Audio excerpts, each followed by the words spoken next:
your flesh and blood. Welcome to Tell Me Your Story, new paradigms for a new world where we're giving you choices and knowledge of those choices to help make your dreams come true. We are here 9 times a week, Sundays at 7 a.m. and 7 p.m., Monday mornings at 1 a.m., Wednesdays at 9 a.m., and Monday through Friday from 8 to 9 a.m., streaming live at all those times at richarddugan.com. We are on SoundCloud, iTunes, TuneIn Radio, Spotify, Stitcher, Player FM, as well as YouTube, where you can watch these conversations. I hope that you will take time to subscribe and click notifications so that when a new conversation is posted, you'll be notified and you'll be able to tune in, listen in, and learn, be entertained and inspired. A reminder that Choices, which is my book, 5 Steps for Life, it's available on Amazon.com in paperback, hardcover, and Kindle with Audible, soon to be released. We also ask that if you can support the work that we are doing financially, we do have a PayPal account. It is there for your security as well as ours. And when they ask for an email address to whom you're sending, please go to richard@richarddugan.com. That's the email address. If you go to richarddugan.com, there is also a link directly to PayPal so that you can send us whatever support you can. And we thank you to those who have helped and to those who will help. We also ask that you take time during this decade of perfect vision, the 2020s, to go within to that quiet, peaceful, calm, still place and listen to that still, small voice. And with that, we now take you to our very special interview and guest here on Tell Me Your Story. And welcome to Tell Me Your Story, New Paradigms for a New World. I'm Reverend Dr. D. Richard Dugan, and we are here today. It's funny. I was thinking about the conversation we're about to have with our very special guest, Lora Cheadle, and I'm thinking, burnout.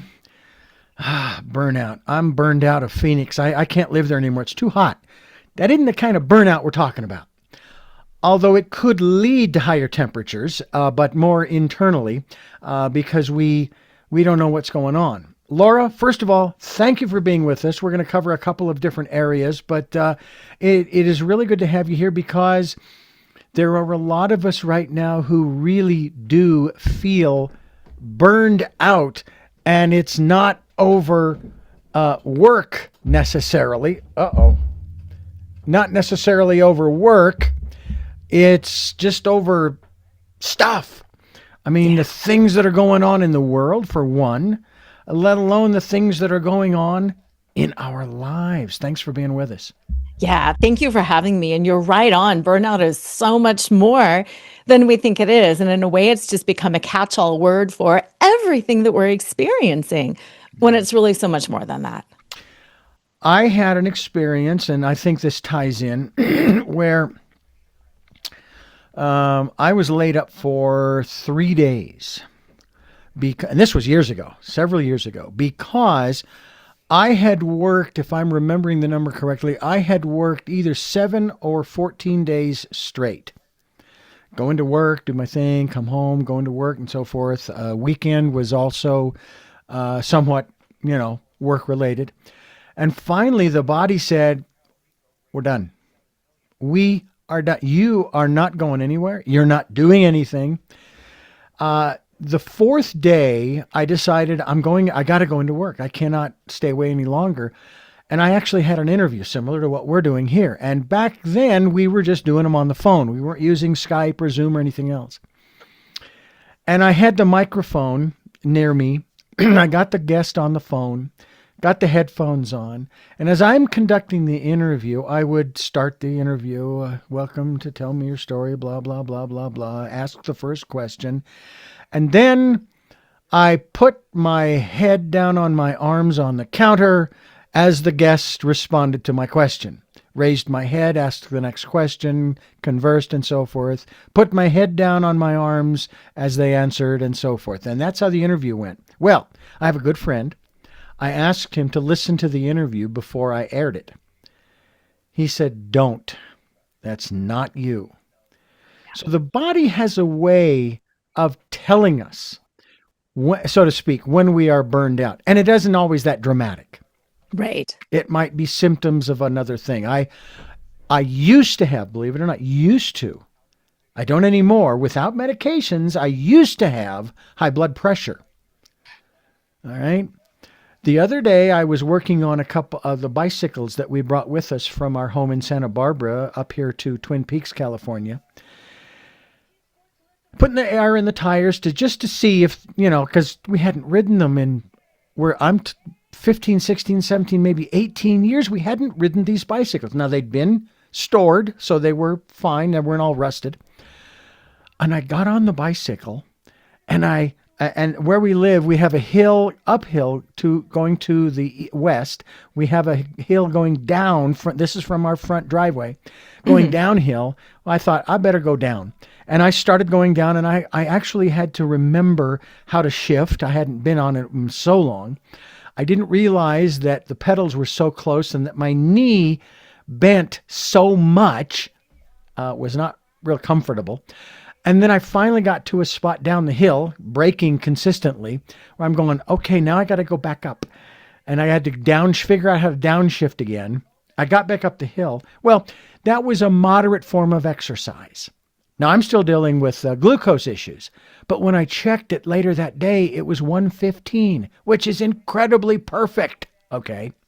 Which tells me that it's not, I've seen these videos online saying, oh, it's a parasite, or it's this, or it's that. It's not the sugars and carbs that you're taking in. Well, we'd been going through a lot of stress the last year and a half. Yeah. I didn't know that was part of it until I researched it. My doctor doesn't believe that it's stress, but he can believe what he wants. I'm going to do my thing. So my body was telling me through these different indicators that I'm getting burnt out because of the stressors. And we don't have to go into the details of what those are because we all have them, right? Yes. So the first thing I want to ask you about is in regards to burnout. And of course, this is not just burnout, it's burnout or betrayal trauma. One of my guests some time ago made the comment about trauma because burnout is sort of a form of that. It's perception, right? That's what she said. She says it's not the event, whether you lost a loved one, whether it was a wildfire, an earthquake, a natural disaster, an attack like 9/11.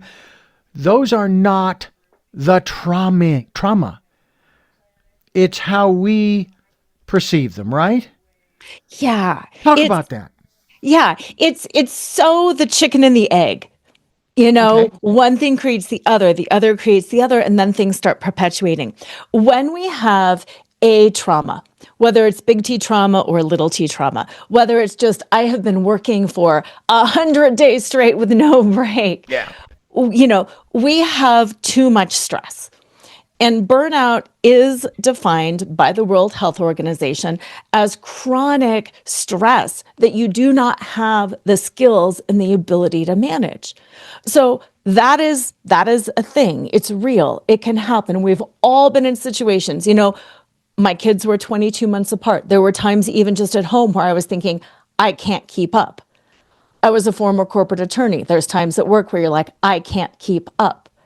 It's a very real thing to be in a space in our lives where I can't keep up. There's too much work. However, when we get in that space, instead of just realizing, wow, I'm in a space where I can't keep up. There's too much going on. I don't have enough resources. I can't deal with it. Instead of telling ourselves, I am in a space and time where there's just too much going on, we start changing the narrative to make it about us. I am a failure. Why can't I do this? Why can everybody else handle this kind of a career? Why can everybody else easily raise kids? Why does this not happen to everybody else? This isn't what I anticipated. This isn't what I thought it was. And we start internalizing that burnout as being something that we have done wrong. Now, I started by giving the definition of burnout, which is too much stress, chronic stress over a long period of time. The definition of betrayal trauma, is the breaking of an expectation that you have relied on, but not any expectation, an expectation that ruptures your view of yourself or the world. And that's what's important, that rupture. It ruptured my view of myself. Why can't I handle this? Why can't I do this right? Why isn't the world taking care of me? Why are other people so mean? What do you mean people are lying? What do you mean? It's that whole expectation that then starts getting us tripped up because we think, how could I have been so stupid? What did I do wrong? Why are other people this way? And yes, that's what sends us down the rabbit hole and prevents us from moving forward and healing. The process that we're going through in this life seems to be, and some people have actually done some studies and sort of measurements of sorts, that humans today in the, how do I put this? The modern world, okay? Because if you live, of course, you're not listening to this program, if you live with a tribe in the middle of the rainforest, disconnected from everybody, and that's Yes. just by design. But those of us who live in the modern world, by comparison to our ancestors, whether it's 50, 100, 1,000, or 10,000 years ago, we are experiencing greater stress, all Yeah. right, than even those who, the hunter-gatherers, cavemen and so forth, who literally risked life and limb to gather the food, kill the wild beasts and so forth, in order to feed their families or themselves, what have you. I mean, in one sense, that's nothing by compared to what we're going through, which sounds kind of weird because all I have to do is walk about a quarter of a mile up the hill here to this small convenience store and boom, I'm fed. And yet at the same time, I also think too that it's our environment as well. We have, it isn't just the events that are going on around us, and we tend to inundate ourselves. It's like we do it to ourselves. Now, I'm not a believer in victimhood. Okay, when I was in my early 20s, I went through some personal growth programs, one of them called LifeSpring. And at that time, I wasn't really playing the victim game, but for a very, very short time in that space, I did. And I go to these programs and I won that game. How did I win?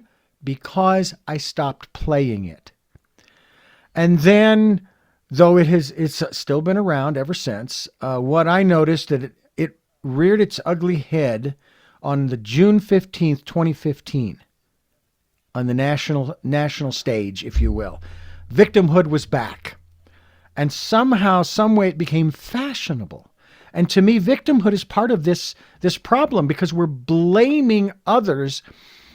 I used to talk about people who are going through stuff and they're being quote unquote attacked, whether it's by the media or this person or that group or that institution.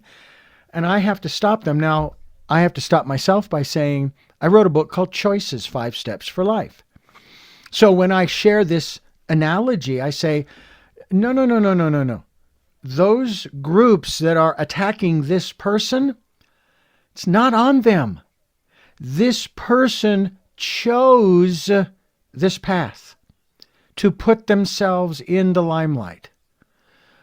And yet we hear on the news, I mean, I keep hearing these different news stories of man's inhumanity to man, and the one being inhuman, blames their parents. I mean, this is what it was back in the 80s. It was victimhood. Then we moved into codependency, that phase. And then we moved into interdependency in the 90s and in the early 2000s until, again, on the national stage, 2015 rolled in. Is that one of the issues that we need to deal with, address, and try to, I don't know whether can we resolve it or do we just manage it? I love this conversation because it's so deep and it's so rich and it's not easily answered. What I think is, I think people can and do get victimized all the time. But you're totally right. Being a victim is a role that we can play, or it's a role that we do not have to play. And I think sometimes in this society, we have the belief, we are fed the belief, the story is, if you do good, other people will be good to you. If you do right, good things will happen. And then we think that we have done something wrong if things don't work out. So it causes us to attach to that role of victim. And I feel like if we had a more realistic view that bad things do happen to good people, we all do go through tough times. It's about being true to yourself. And if things work out, that's wonderful. And if things don't work out, that's still wonderful. You can still be true to yourself. You can still find joy. If you feel victimized for a while, that's a space that you can move through, but you don't have to stay in that role forever. It's very nuanced. And here's an example of that. I went through a horrific infidelity journey with my husband. Did that victimize me? Absolutely. But I am not choosing to remain a victim of that. I am learning the lessons. I am growing stronger. I'm spreading wisdom, love, compassion. At the same time, I'm growing boundaries. So it's all of it. It's a lot. It really is. But it's not a lot because we're going to continue talking and we're going to unravel some of this. Lora Cheadle is my guest. LoraCheadle.com is the website.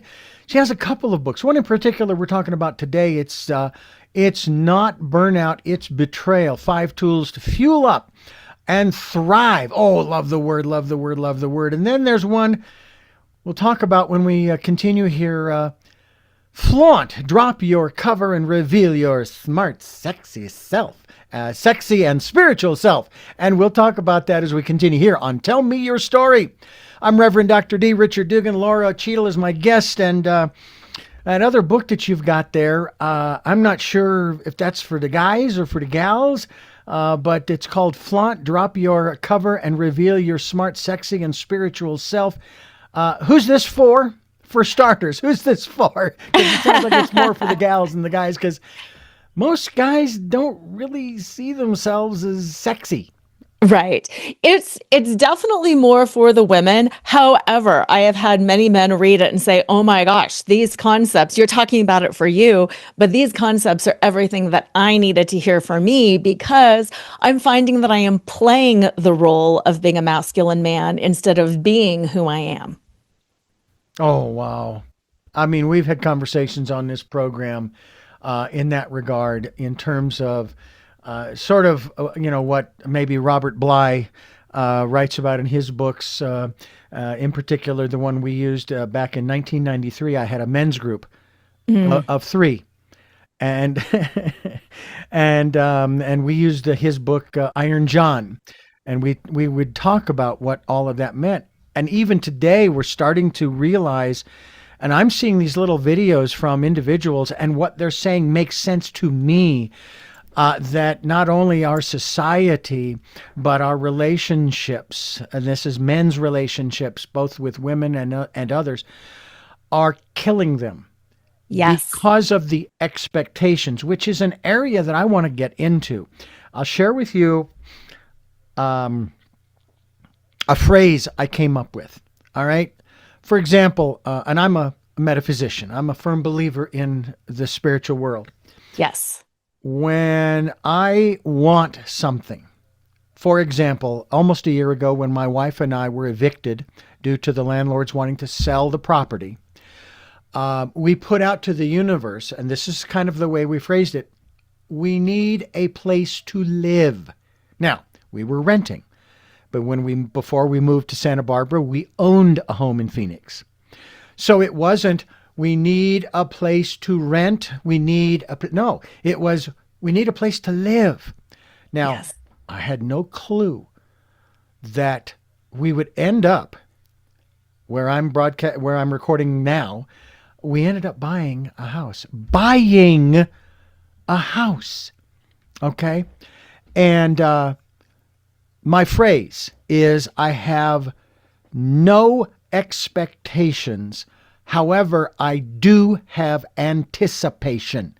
And there's a huge difference there. Talk to us about your understanding in regards to this concept of expectations, especially when they don't materialize and we're sitting and waiting. It's like waiting for a bus that's not coming. Yes, yes. Oh, and I love the juiciness between the anticipation and the expectation. Here's the thing. So often we start living life on autopilot. And I love that you say you're a metaphysician, because yes, I am too. When we're not clear about why we're here, when we're just showing up, the problem is our subconscious expectations start running the show. And we're not consciously aware. For example, when I was practicing law, like I said, I burned out. One of the reasons why I burned out was I had this expectation that I could do it all. I could have time for myself. I could have time for my husband. I could be this amazing wife and mom. I could see my friends and I could shatter glass ceilings. Well, is that realistic? Oh my gosh, not at all. But it wasn't an expectation I was consciously aware of. It was a subconscious expectation. And when my life wasn't turning out the way I thought subconsciously it should be, I felt like I was a failure. I felt betrayed. I felt like people had lied to me. People had set me up to believe. I thought if I just got good grades and did this, that my life would turn out, and it didn't.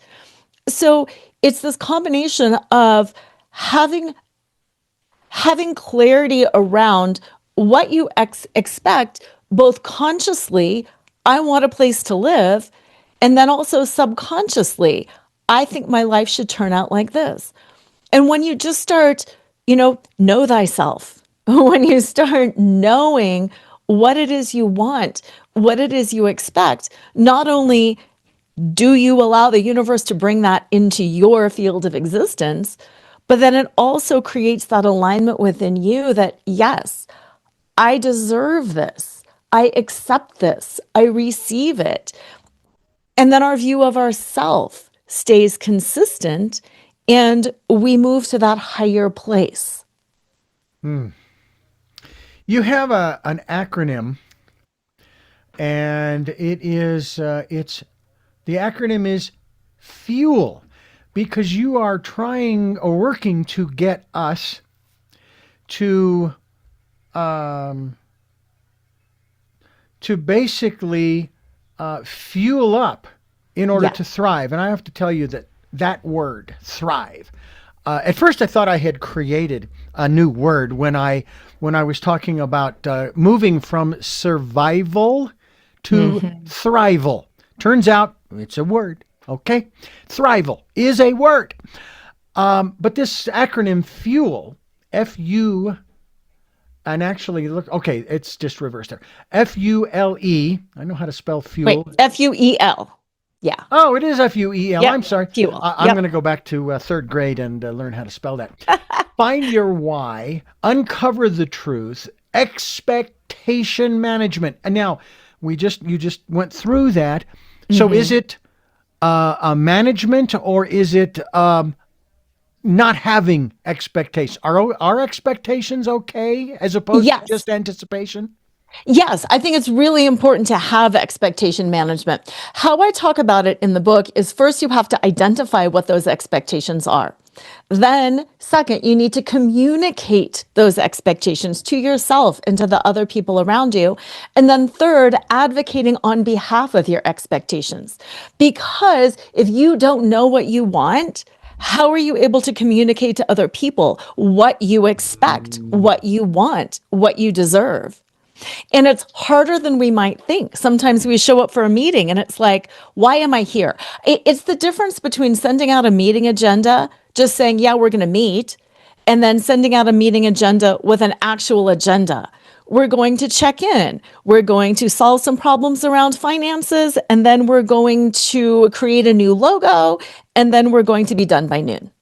We need to have a little bit of a framework so we know which way we're directing our thoughts, our energy. I let AI do it. Just forget all of it. I don't have any responsibility whatsoever. I just let AI do it. I like that. Artificial intelligence. Yeah, sometimes that's kind of what we're running on, and we're not even hooked up to our computers or phones. It's just, to me, fascinating. Oh, by the way, there is one other element to this in terms of fuel. It's actually fuel up, and that's Yes. unbroken promises.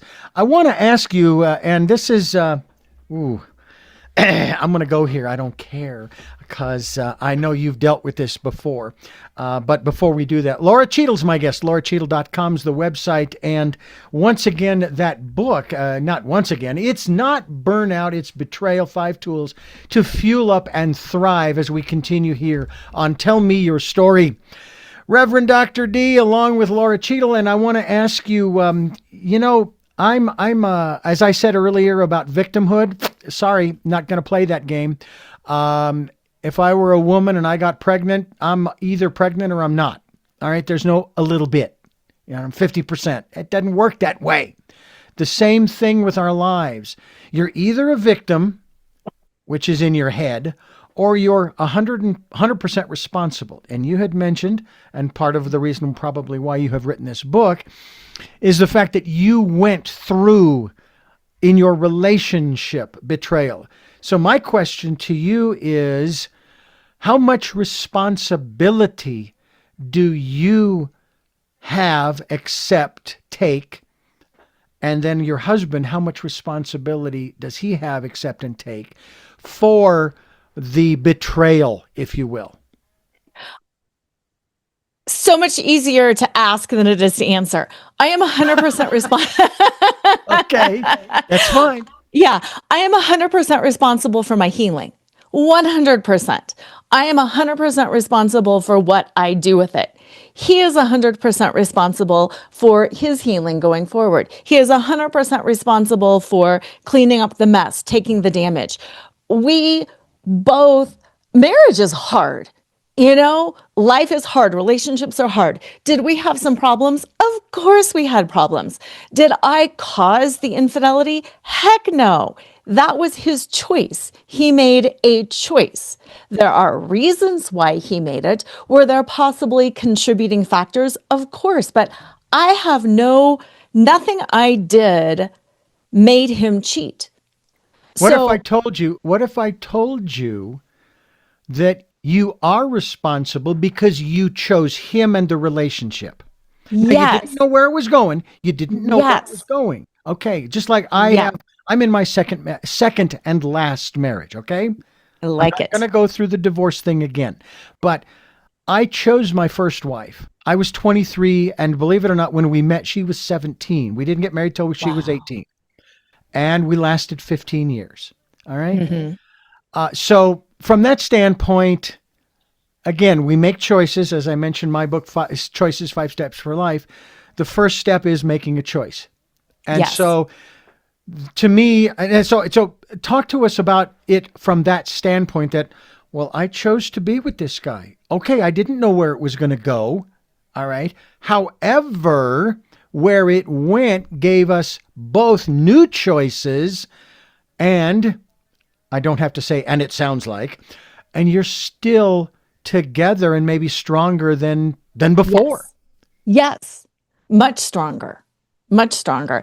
And I do like the word choice because it is the series of choice. Mm-hmm. And yes, I chose this relationship.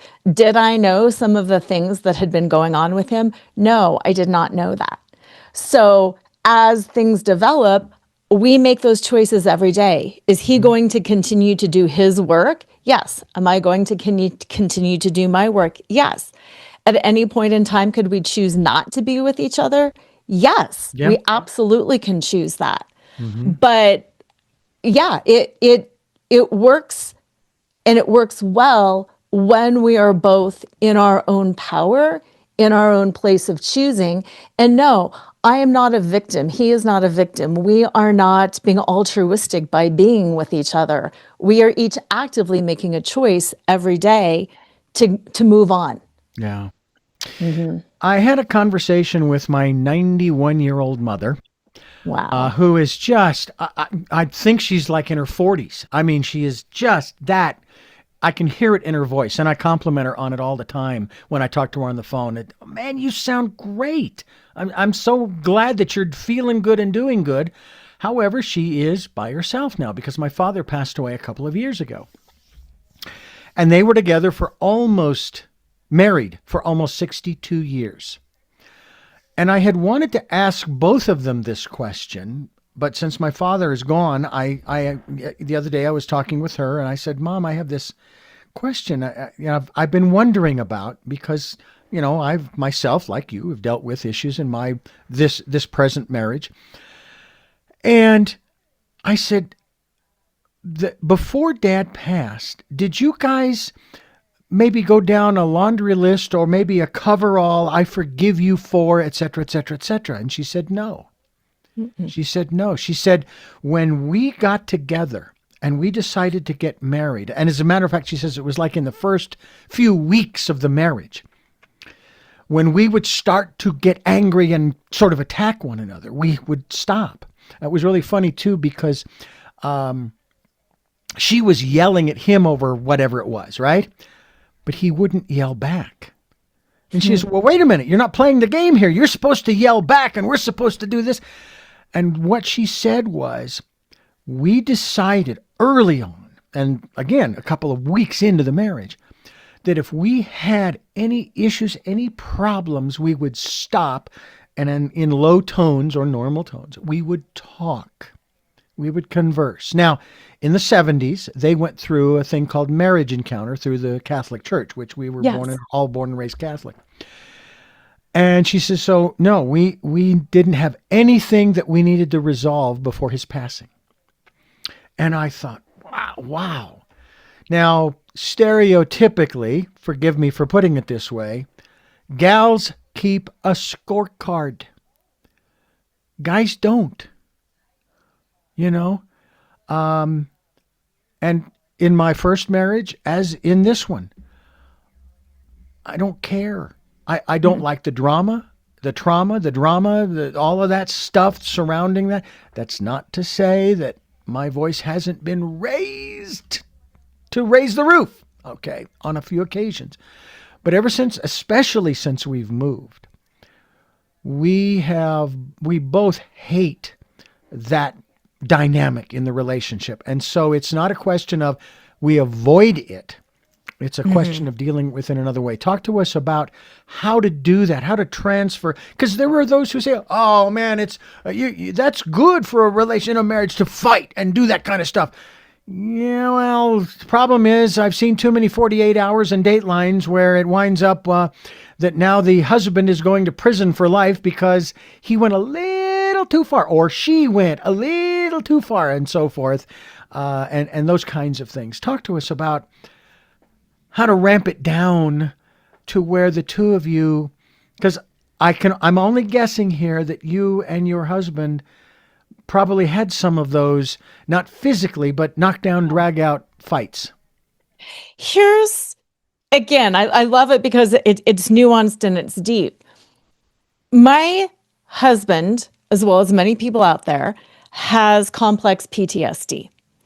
And when you talk about nervous systems, some nervous systems, like a complex PTSD style of nervous system, will be easily triggered, will be easily sent into fight, flight, or freeze. Other people, like me, rarely get amped up. And we have this whole spectrum of people. Sometimes people they never really get keyed up, and other times people, it's that hair trigger. So I think the first thing is knowing where you fall on this spectrum. Do you easily trigger, startle, or does it take a lot for you to get worked up? And I think once you know where you're at along the way, that's the first place. Because whenever you go into fight, flight, or freeze, you move from the prefrontal cortex, which is the rational, reasonable thinking portion of your brain, all the way back there to the survival portion of the brain. And you are not logical. And you do things that make no sense. And you're not relational. And you just want to fight to win and survive. So, being aware of the nervous system states where you each fall, and then agreeing, you know what? If either of us is in that triggered space, a dialogue will not happen, a conversation will not happen, and not judging or blaming each other for being triggered. It's not my fault that I'm wired this way. It's not his fault that he's wired this way. It's the awareness of where are we at and what can we do to bring ourselves back into nervous system regulation before we have a conversation. And I think that's the place to start. We will not have a conversation if one of us is triggered, because it will not go well, because we are not in the thinking relational portion of our brain. We are fighting to win, and that is never going to work, because then it's a winner and a loser. So that, I think, is the best rule. Where are you? Are you regulated? Are you not regulated? Let's converse when we're regulated. Let's figure out how to manage ourselves when we're not, so we can get back to a state to have a conversation. Does it work perfectly? Nope. But it works most of the time. Well, I'll tell you, it does take work. It does. And we have to be willing to do the work. No one can do it for us. And that is a hard part for some of us, myself included, because I want to give the other person the answers. It's like, it's not that I'm that smart, okay, but of the interviews that I've conducted, the books that I have read, and just the intuition that I have accessed throughout my life, I feel like I have something to contribute in that regard. And at the same time, it's like, if I give it to you, have you really learned anything? Right. As much, and it's hard to not want to do that. We're going to continue on here with Lora Cheadle, and we're talking about getting fueled up. Let me tell you, get yourself fueled up for thriving so that you can live the life that you and your partner or the people around you can live, because this stuff also takes place, not to this degree, this depth, in the work world. Let alone if you're at a restaurant and you hear things going on and you're wanting to fix and do this and that and the other. We'll talk more about that as we continue talking with Lora Cheadle. LoraCheadle.com is the website, and we certainly hope that you will also grab a copy of It's Not Burnout, It's Betrayal 5 Tools to fuel up and thrive here on Tell Me Your Story. I'm Reverend Dr. D. She is Lora Cheadle, and this seems real basic, and there are times when I see things going on in the world, and I'm going, boy, if they would only just get some therapy. Come on. I mean, how hard is this? But it doesn't do any good if you're not in a space where you're ready to accept the fact that, oh, I have some issues that I need to deal with. You cannot force someone into therapy, although it would be nice to lock them in a basement and then play audio tapes. I love this. You may remember this, gentlemen. You may not. Play audio tapes of the Love Doctor, Dr. Leo Buscaglia, or maybe Love is Letting Go of Fear by Gerald Jampolsky, or any of the other modern day stuff by, I don't know, Marianne Williamson or Oprah or Deepak Chopra, and the list goes on. George Carlin has a great comedic bit in that regard where he says, they call it self-help. So why is there such a big section in the bookstore that's self-help when the word itself says it right there, self? I don't need anybody outside myself. And I will be honest with you, during the latter portions of my first marriage, I thought I was a smart guy. I thought I was intelligent and that we could work through this. However, she was unwilling, and I'm not blaming her. Don't get me wrong, folks. It's not a blame game here, but from my perspective, my observation, she was unwilling to shift into a more of a relational mode, if you will. And I wanted more. Now, without going into too much of the backstory, she was a woman who was born totally blind, had no points of reference physically with relationships. Okay? So she was learning, in a manner, I guess in one sense, as I was learning, how to relate to her and be there for her and so forth. Well, we were together for 15 years. So we obviously found some common ground. We obviously had some fun together. We obviously did wonderful things, took some nice vacations. But obviously there came a point, as in some relationships, not all, but some, it's like, okay, that's as far as I can go unless you're willing to make some adjustments. And I guess that's sort of where this next question comes from, and that is that you cannot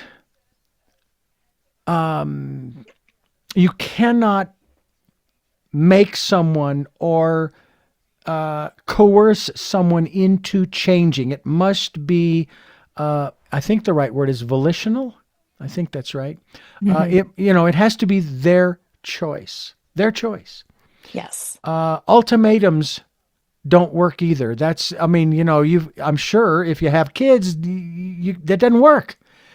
Because it's like, okay, now they're tied to the cookie and not adjusting the behavior. I know behavior modification, I guess, is what I'm thinking of. That's not viable. That has been proven over the years to not be viable, correct? Right. I mean, in different circumstances, but no, for long-term behavior modification is I will show up differently to please you, but it's not changing who I am. Yeah. Yeah. We have to want to change. That, I want to get into that now, because it's an issue where and I wish I could remember the philosopher's name. A lot of stuff doesn't come to mind when I get started in some of this, but that's okay because people can look it up. But it says, know thyself. Socrates, thank you. Mm-hmm. I'll try to remember that for the next program.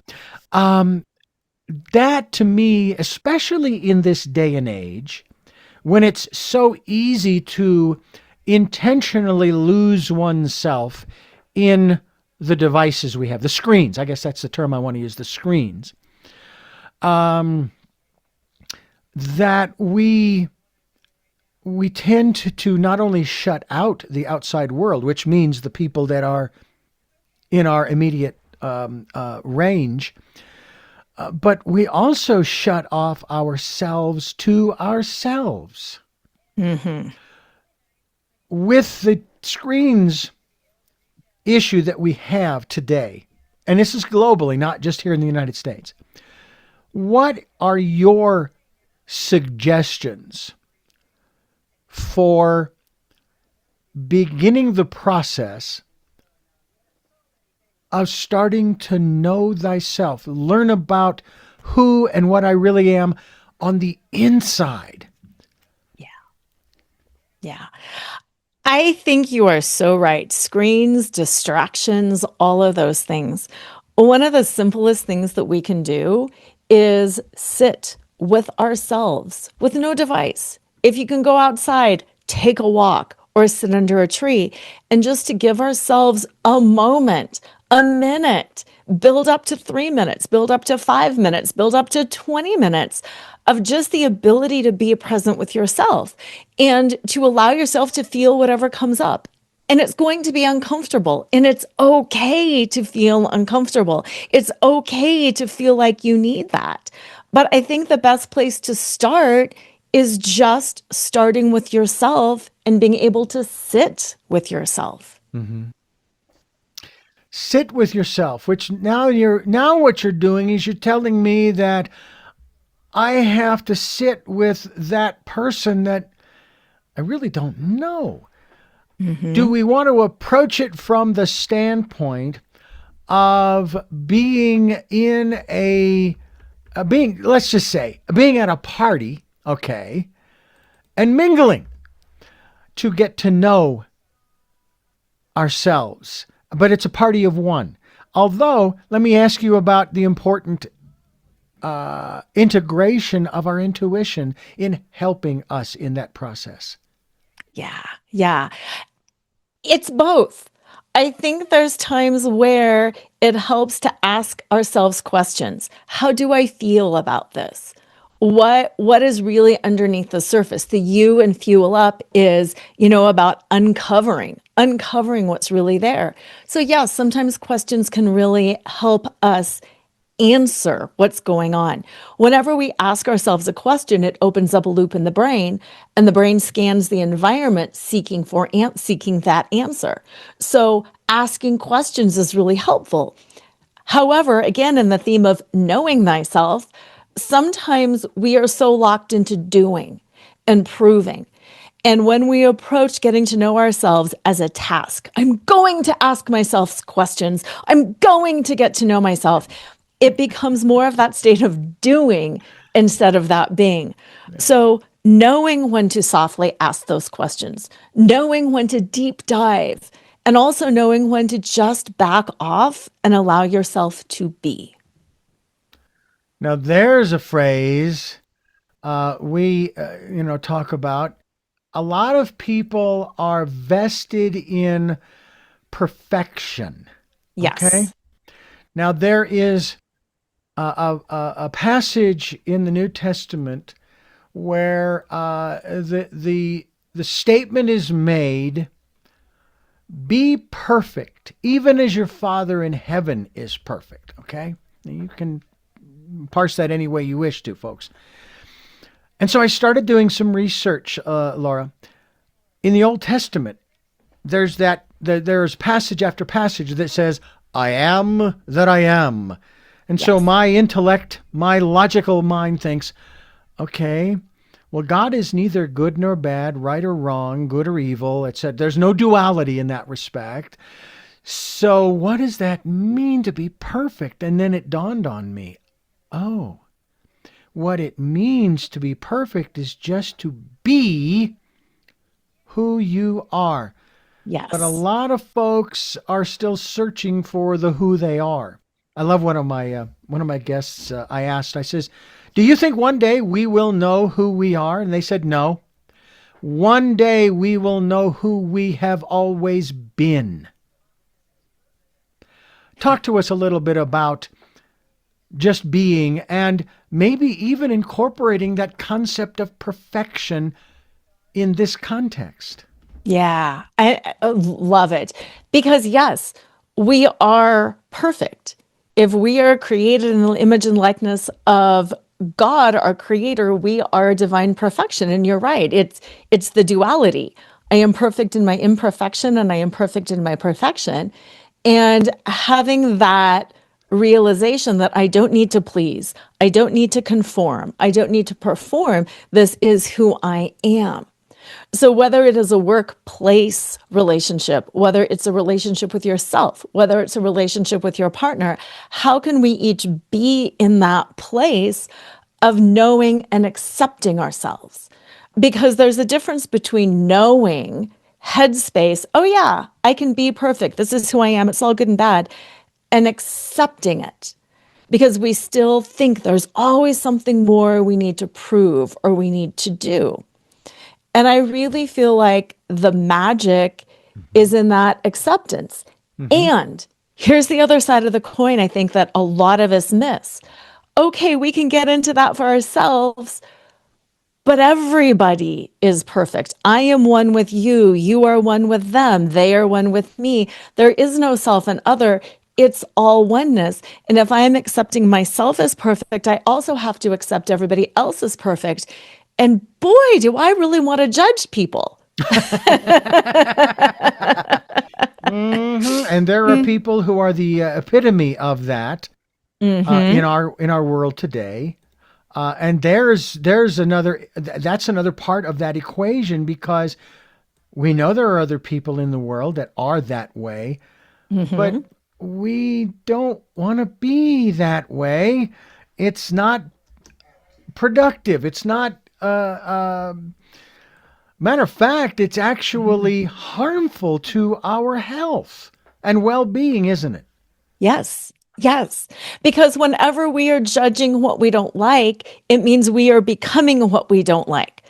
I mean, in the most gross, simple form, think about the divide over politics. No matter what side you're on, the other side judges the other side. When you're judging the other side, you're doing what you don't like. So it's like, how do you stop hating the other side, judging the other side, being frustrated with the other side? Because that's the only place that you can find peace, is realizing I'm doing what I am fighting against. And the more I fight against what I want to fight against, the more I am becoming who I'm not.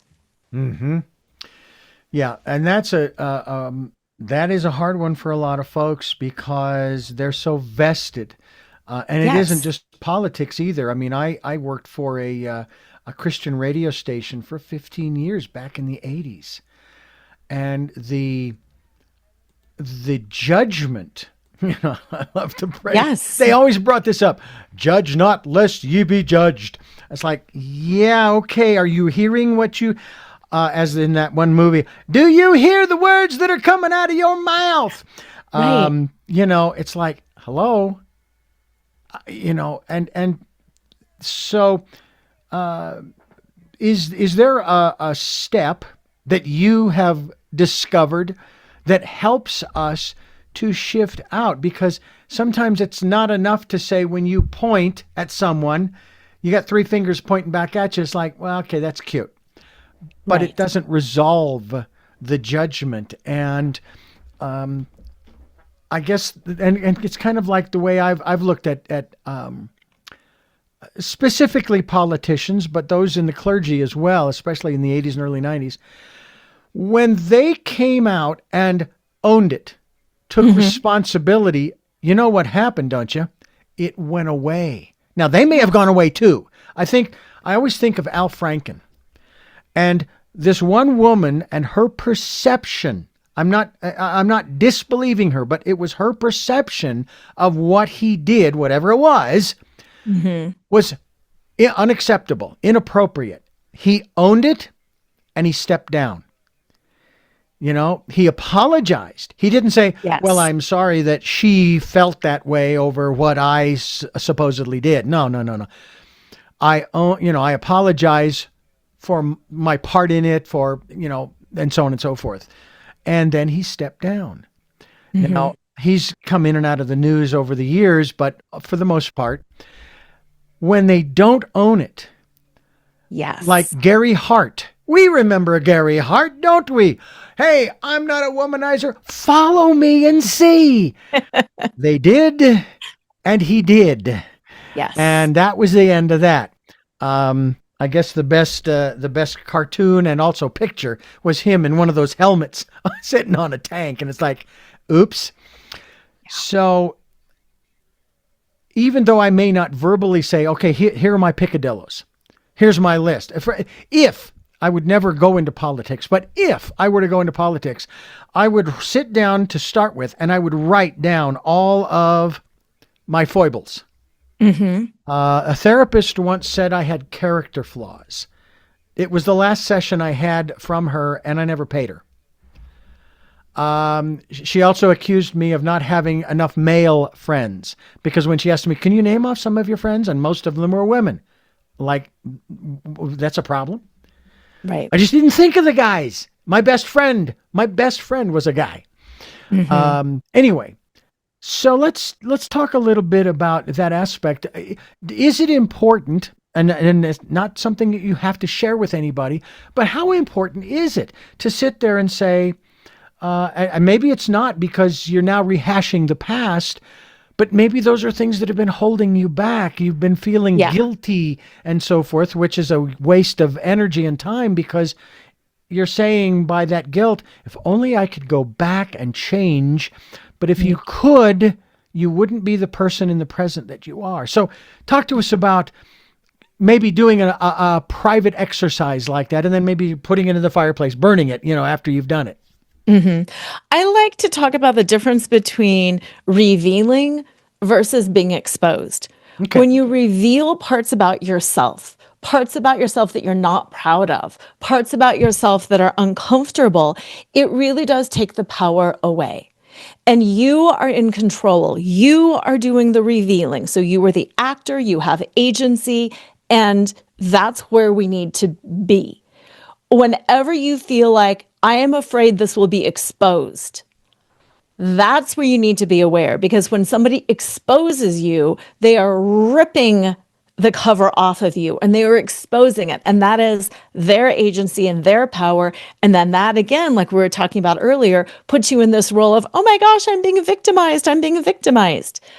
Keep the agency, keep the power, reveal. Now, I'm not saying air your dirty laundry in every single moment all the time, but know you are in charge of you. What are the things you need to reveal to your friends, to your partner, to at the workplace? You know, when we talk about like whistleblower actions and things like that, it's important to reveal, to let people know what's going on, because whenever we hide things, it's not going to go well. It's not going to go well, and it will always come out in one way or another. Yeah. It's funny, I was in an interview with someone. We were talking about cruelty to animals. And I asked the question, and today I cannot believe the answer that I got, but I asked the question, is that transferable from animals to humans? And they said no. Yeah. And it's like, wait a minute, no, behavior is behavior, whether it's an animal or a human. Yeah. Okay. And it was funny because I knew, even though we moved on in the interview to other questions, I knew that they were wrong. I don't know where they got their information or what have you, you know, but I just instinctively knew that. And so it's really important when we take a look. And that's one of the things, too, when we start taking a look at our past and starting to own it. I was very young in my first marriage. All right? Yes. So I was still learning and growing. What is it they say about the female brain versus the male brain? That the male brain is still adjusting even into their 20s. But that the female brain has, I don't want to say locked in, but is more set up, if you will, in their late teens. And so I was still in my early 20s, still going through that growth process as far as my brain is concerned. I was still curious. I was still a very intellectual individual. I was paid a beautiful compliment once that I questioned. They said I was 21 at the time. I was already doing interviews and so forth. And we were having this conversation, this deep, kind of like you and I are having now. They said, Richard, you are wise beyond your years. I was 21. Right. I said, thank you very much. But I pondered that going, okay, I'm 21 and I'm wise beyond my years. Am I going to keep up that pace throughout the rest of my life to where when I'm 31, I'm still wise beyond my years, 41, 51, et cetera, et cetera? I kind of let that go because it's not really relevant, but it was a nice thing for someone to say. I appreciated it. But at the same time, I still had stuff that I had picked up along the way from my single-digit years through my teens into my first marriage that certainly were contributing factors as well. Okay? And maybe one day when I'm in my 80s or 90s, because see, I have plans on living to be 100. I'm 66 this June. 66. I got 34 years minimum. My father made it to 91. My mother's going to be 92 this year. Wow. She even commented, I says, I can't believe I'm almost 66. She says, that's nothing, Richard. You think I'm not shocked that I'm going to be 92? You know? But when we start to own those kinds of things, but not feel guilty, not blaming ourselves, it's like we've got to find a way to let it go. That is who I was. So that raises another question in regards to, we hear about an individual's history, 5, 10, 20, if they're in their 60s, 70s, whatever, 30, 40, 50 years ago, how relevant do you think a person's past is? And this is assuming they have broken free of it. They've let it go. It no longer has power over them. They have changed. They're a whole different person. People around them can see the new them, if you will. And I know there's no hard and fast number here. I understand that. But we're dealing with individuals in the public light today whose behavior is highly in question. And yet nothing is happening. And yet there are others also in the public light whose behavior is highly in question, and they're gone. I don't mean they're dead. They have gone out of the limelight.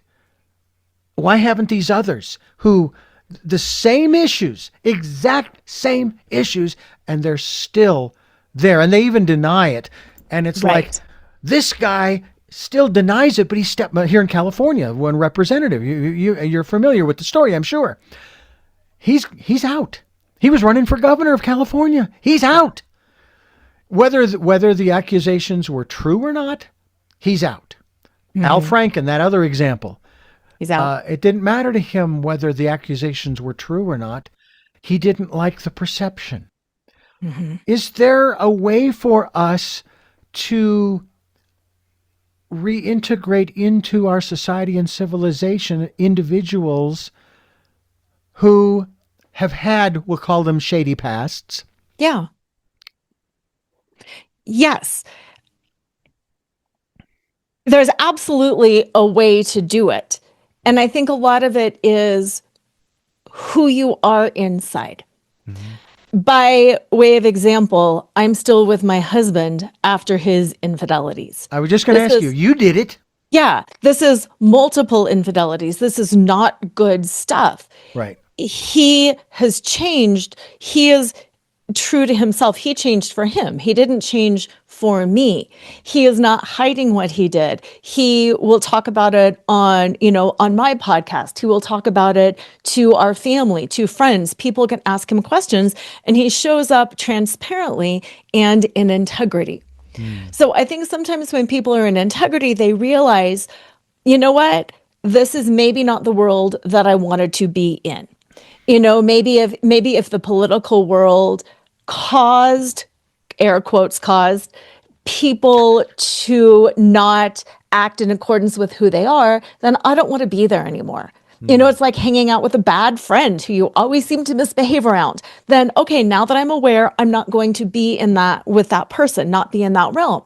So I think sometimes these people that you talk about, they become accountable, they make amends, and they realize this is not the arena that is good for me. This is not good for my soul. This is not good for my heart. It's hard to be who I am in this realm. Whereas sometimes, and again, this is me passing a judgment, but it's my thought. Sometimes when people don't truly make amends, when they're not truly addressing it within themselves, when they're trying to manage the perception, then I think it's sometimes easier to stay in public and to be big and boisterous because I don't care. And if I truly don't care, then I don't care if I'm here. So I think some of that is really the person. Where are they in their heart? Where are they truly being authentic? And where are they still not really in alignment with themselves and trying to manipulate and control perception? Yeah. We have a neighbor that we can hear more when we're outside. And one of them is screaming and yelling at the other. And I heard one phrase that was uttered, "You haven't treated me blah, blah, blah, blah, blah for 54 years. And I'm sitting here going, really? 54? And you're still with this person? I don't understand. Wow. I'm confused. And of course, my wife made the comment. She says, do you think we moved into the wrong neighborhood? I said, well, it's a little late for that. It's a little late, but my heart goes out to both of them because obviously there's a dynamic that has not been resolved, and they're not interested in doing that. Matter of fact, I went to that neighbor the day we were moving in and unloading the moving van, the U-Haul truck and trailer. I went over to introduce myself, and the woman was out there. The wife was out there using a blower to blow the leaves off of her deck. And I walked up to her and I introduced myself, hi there, we're just moving in and so forth. Although it's kind of a stupid thing to say because, well, yeah, you're moving, you got a moving van there, Right. You're like, I get it. Didn't even respond to me. Almost didn't even acknowledge my presence.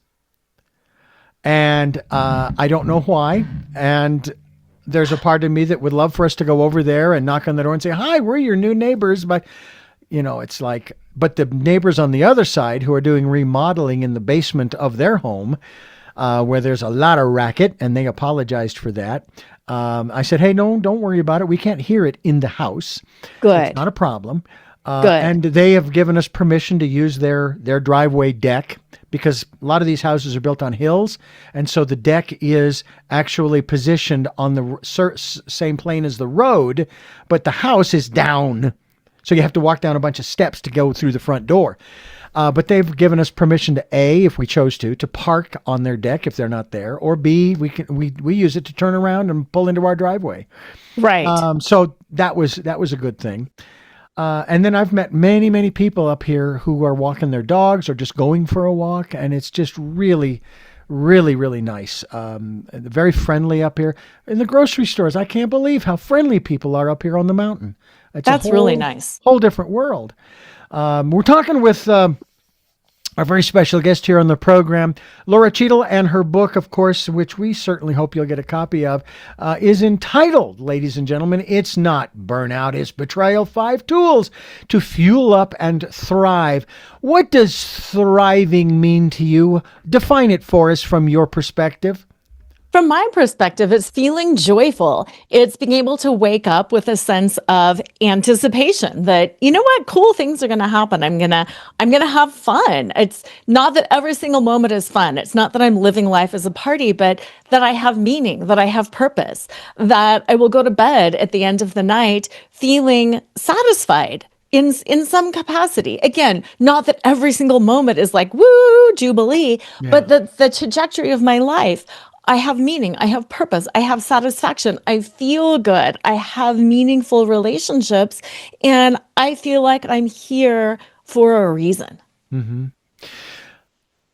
Does the outside world can interfere with that? How do you circumvent the high gas prices, the high food prices, the stuff going on in Washington, the stuff going on at the state capitol, the neighbor down the street going berserk, you list whatever you want.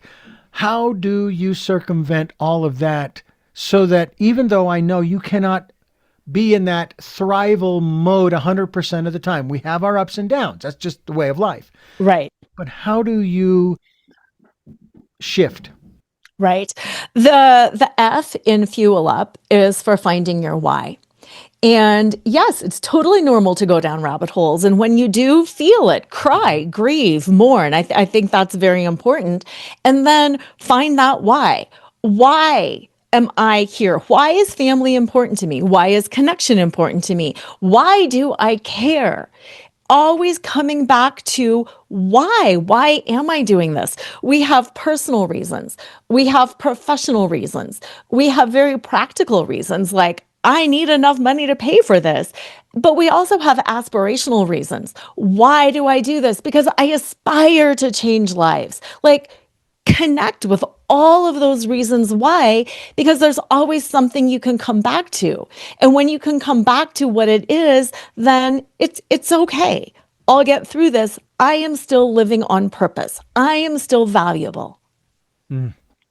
And that's important to remember, not only living on purpose and feeling valuable, but also going back to what we talked about earlier about the whole aspect of being. And if you want to add to that being perfect, it doesn't mean doing everything right. It just means being who you are in the moment that you're in. I have a good friend. He lives in Santa Barbara, California. His name is Billy Mandarino, and he refers to himself as the Nowist. He's also written a book called The Nowist, and encouraging people. He works with people. He coaches people to try to keep them in this moment. I've always used the analogy in my industry of broadcasting. If you've ever seen a recording being made on a screen, right? On the left side of the screen is the wave, is the oscilloscope, if you will. Right. On the right side, it's blank. There's nothing there. And right in the center, where to the left is the wave, to the right is the void, if you will, the blank, that's the now. And the moment that you hear, okay, or even see, because the waves are all constantly coming in, you're already experiencing the past. So it is a challenge to stay in the now. Yes. Yeah. Very interesting. I want to thank you for your candor in this. I mean, that's pretty amazing, because there are a lot of people, both men and women, who there ain't no way I'm going to talk about his or her stuff. Right. Because, I learned in these personal growth programs, I can't share someone else's story. Now, you didn't share his story, all right, from his perspective. You shared your experience of his story, if you will. And he is probably the same way, that he only shares from his perspective. Mm-hmm. But it's kind of like if I was to sit here and talk about the things that went on in one of these programs that I went through back in the 90s, where my first wife and I were sitting there. A matter of fact, we had just gone, I think it was for lunch. And the next thing I know, I'm coming back into the room, the big room where all the chairs and everything are, all the activity takes place. And there she is sitting on the floor between two facilitators. And I'm going, this is weird. And they say, Richard, could you come over here and sit down? And I'm thinking, what the heck's going on here? Well, the long and the short of it is that she revealed some things to me that she'd been holding on to. And I thought, what the heck? Why are there these two people on either side of her? Why, what's going on there? And then it dawned on me, although it would not have happened, they were there in essence for her protection, because they have no way of knowing how I'm going to react. Right. Well, the way I reacted is I walked out. I could not believe what I was hearing. Now, I didn't leave. My first wife was totally blind, so I was her transportation. We bicycled there on our bicycle built for two. So I wasn't leaving. I just had to leave the room to get some air and try to process. But do you feel that it is ever necessary to do something like that with whoever? I mean, I know that you and your husband did that. I'm sure that you did, because you've got to communicate and talk through the issues that have created this whole scenario. Someone told me once that when you are in the mode of forgiveness, all right, in certain instances, all right, let's say someone did something. They have no clue that they offended or what have you. You don't necessarily have to go to them and say, oh, by the way, I want to forgive you, Lora, for. Right. There's an interesting line there, isn't there? Mm-hmm. Mm-hmm. There's a lot of interesting lines around around forgiveness. Well, talk to us a little bit about that. Yeah. First of all, the hierarchical nature of forgiveness is something that I have grappled with a lot, because in a way, who am I to forgive him or anybody? Mm-hmm. Because I am not divine over you. We are one. Mm-hmm. So for me, I'm not this huge proponent of anybody forgiving each other. I am more a proponent of, how can I forgive myself? How can I find that peace within myself? How can I find unconditional acceptance of the other person and what they did or what they thought or what they believed? But how can I forgive myself? I can seek my own forgiveness, but it's deep internal work that I need to do for myself. Hmm. That's a hard one. Now, do you offer people? Are there ways that they could get in touch with you? And obviously, with our technology today, I mean, I was talking with someone just the other day about the number of people and the number of locations around the world that I have had these kinds of conversations with. I mean, from Australia and Italy and Ireland and Egypt and Israel and China, and the list goes on. It's just been amazing. So they could get in touch with you through your website and connect with you to, I don't know what, have a session or at least just Yes. connect. Yeah, yeah, connect. Connecting is great. People can find me at my website. They can also just send me an email. Lora Cheadle. I spell Lora Lora, which is a simple way to do it. Yes, it But is. yeah, yes, let's have a conversation. Let's have a session. I work with people on Zoom. I work with people asynchronously, doing Voxer coaching because, yes, we have to figure out what's going on in us. We have to figure out where we stand before we can even hope to figure out where do we need to be in this world? Who do we need to be with? We don't know that until we are very clear on who we are and what we want and how we feel and what we expect and what we think and what we need. Yeah, that is something that I encourage people all the time to do is just, wait a few minutes. Yeah. Don't react. Maybe hold before you do anything. It's just the equivalent of, okay, when something like that happens, count to 10. All right. Please get to 10, Yeah. Yeah. Find some way to get back into yourself rather than into your emotions, or for that matter, even into your brain. Just hold. I had an experience a couple of years ago where I had made some decisions, and they came back to bite me. And it was like what was facing us was something pretty difficult to deal with. And I just stopped. I held on to the sink, and I just put my head down, and I'm going, okay, what do I do now? What do I do now? What do I do now? And of course, in this circumstance, the what came was ask for help. Mm-hmm. And so I began putting out a text to multiple people asking for help, and we got the help. Yeah. And that seems also to be one of the more difficult things to do, especially for guys, because there was a beautiful song I just saw on one of these reels. This guy, country singer, he's sitting there, and there are these kids around him.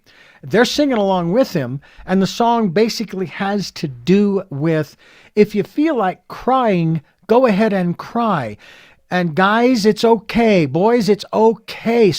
Because that's the body's way of releasing is through those tears, and so on and so forth. And I thought, wow, if we could just get that through to more people. I mean, I would like to think that many of our leaders, and I'm thinking primarily of presidents over the last 250 years, actually had, even though it was a private moment, I'm sure, of where they shed tears for whatever was going on. I'd like to think maybe Abraham Lincoln, when the Civil War broke out, must have broken his heart that he was now the president of a country that was divided. Yeah. And even who was it at the time? I guess it was Reagan, who was at the time of the Challenger explosion, as well as the Columbia explosion, who, because he in particular used to speak so eloquently of some of these things that we're doing as human beings to discover and explore. But I'd like to think that maybe they shed a tear or two. I mean, I used to, as a kid growing up, watch Little House on the Prairie, and before it was over, I was crying.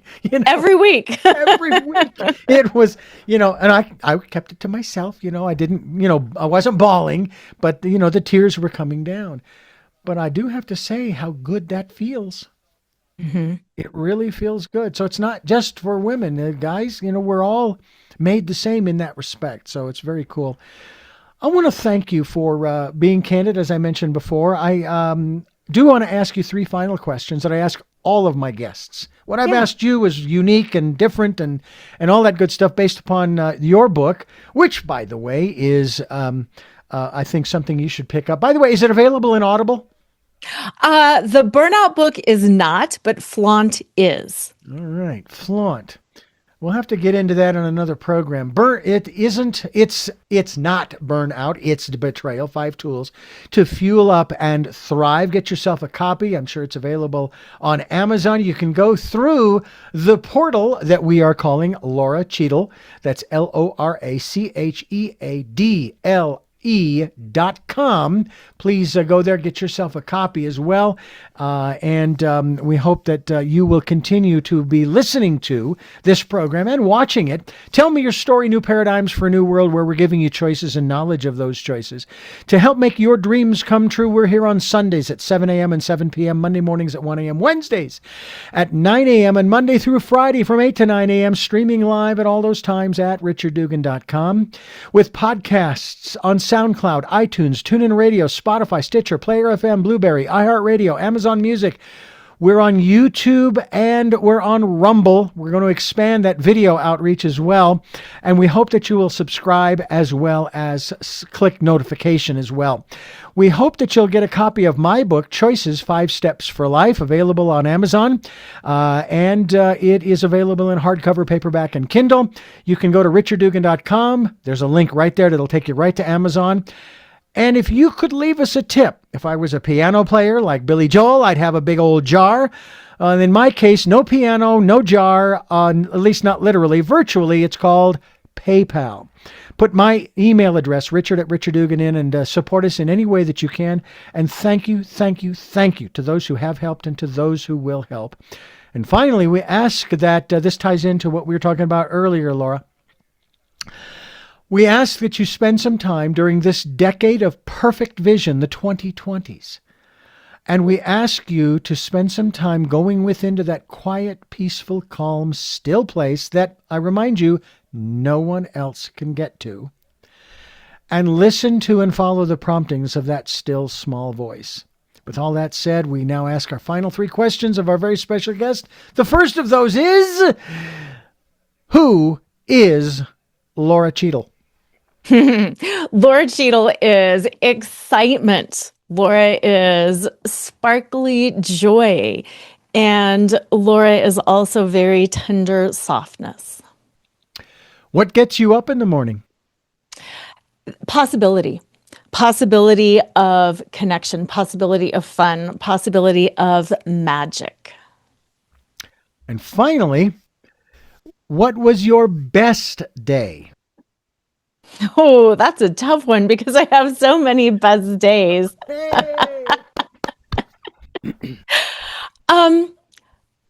I think my best day, not when I got married, not when my children were born. I think my best day was a day shortly after Discovery Day of the affairs, when I realized that everything could collapse around me and I was still me. And that was enough.